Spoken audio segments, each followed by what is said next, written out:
রবিন দূর থেকে সব দেখল।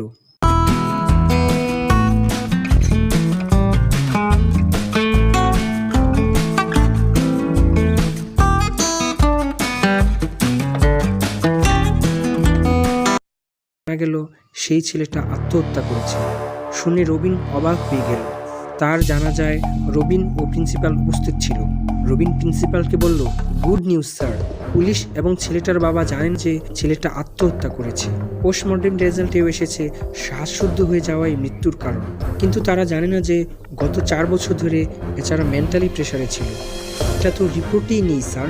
ইঞ্জিনিয়াররা বেশ চালাক স্যার, মেন্টাল প্রেসার মাপার কোনো যন্ত্রই বানায়নি।